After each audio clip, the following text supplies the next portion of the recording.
Salam alaikum wa rahmatullahi wa barakatuh.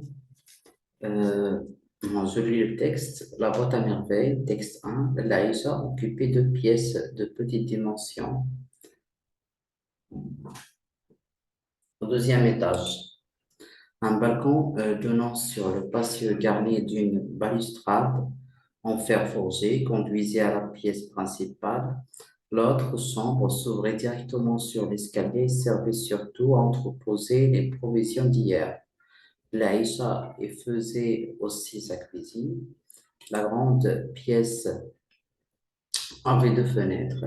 L'une s'ouvrait sur le patio de la maison, l'autre sur les terrasses des maisons voisines et sur les toits d'une petite mosquée de quartier. Cette chambre, deux fois plus longue que large, était d'une propriété ou bien d'une propreté méticuleuse.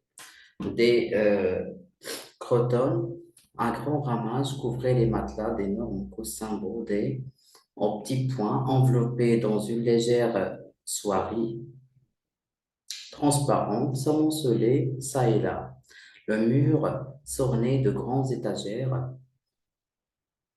peintes garnies de bols de faïence européenne, d'assiettes décorées de roses dodues, de verres en forme de gobelet et pendules en bois foncé, riches en sculptures, clochetons et pendentifs, occupait sur le mur la place d'honneur.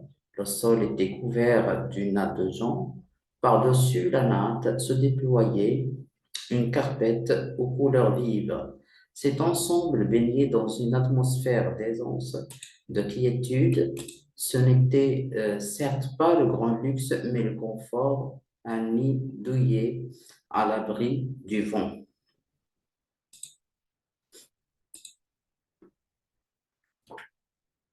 Texte 2.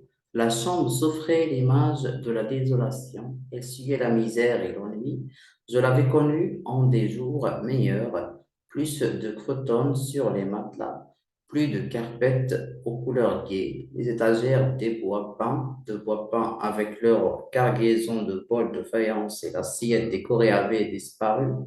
L'horloge laissait à sa place une tache claire sur le mur. Le nombre des matelas n'avait pas changé, mais ils étaient bourrés de crin végétal au lieu de laine. Le crin s'était tassé, les matelas étaient froids et durs. D'ailleurs, toute la pièce paraissait froide et dure. Une sorte d'angoisse imprégnait l'atmosphère. La maison me paraît morte. J'ai de l'espoir, Zebida. Avec l'aide de ce voyant, je suis sûr d'atteindre le but. Nous sommes de très faibles créatures. Le bonheur est chose fragile. Mon lit a été saccagé. Je n'aurai de repos que le jour où il reviendra ce qu'il était. Alors, première question, quel est le type de ce texte? Alors, c'est narratif. C'est un texte narratif.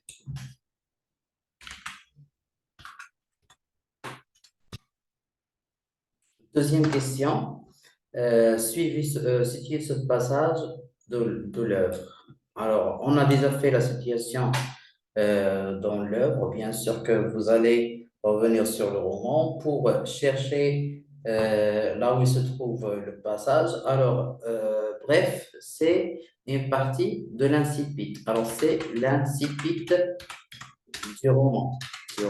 Eh bien, c'est le premier chapitre. Premier chapitre, tout court. Voilà.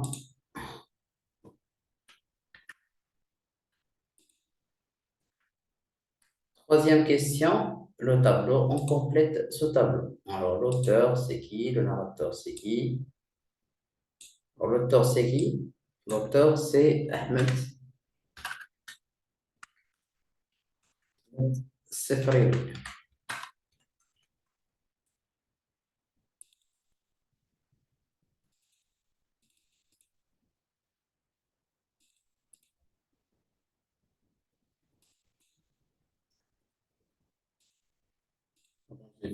J'écris avec une petite taille.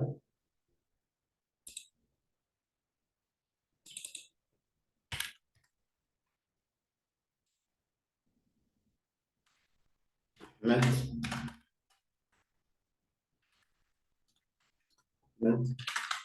Le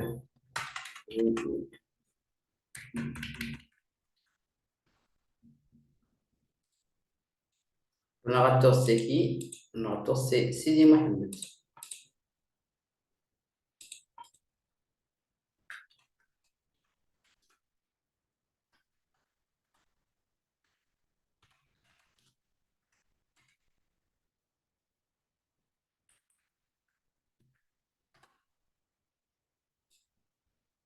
Le titre, c'est La boîte à merveilles.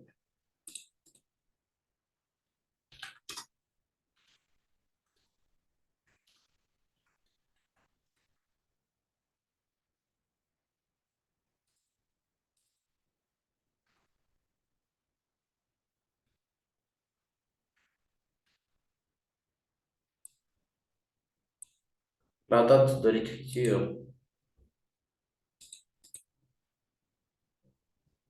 en 1952. Je crois que c'est en 1940. Alors, la date de publication, c'est en 1900, entre 1952 et 1952. Alors, le genre, c'est un roman autobiographique. Roman autobiographique.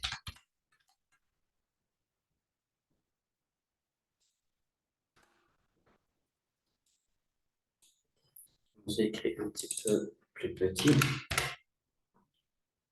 La description de la maison de Laïcha était favorable, valorisante, défavorable, valorisante, justifiée en relevant deux expressions du texte. Alors, est-ce que la description, elle est favorable ou bien défavorable? C'est-à-dire, est-ce qu'il dit que la maison est bien ou bien que la maison est mauvaise? C'est ça l'objectif. Alors, on relit le texte.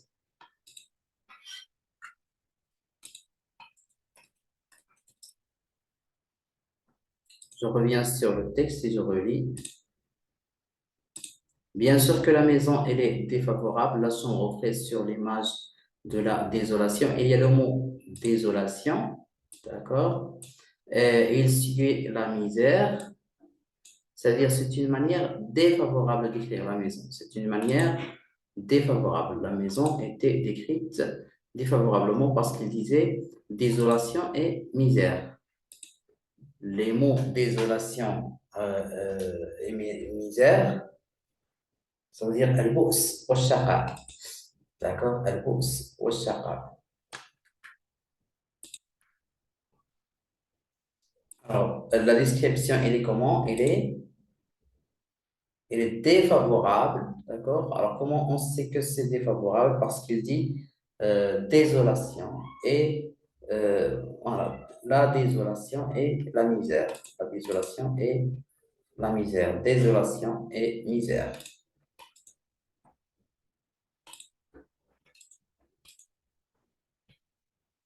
C'est défavorable. Pourquoi? Parce qu'il dit les mots désolation et misère.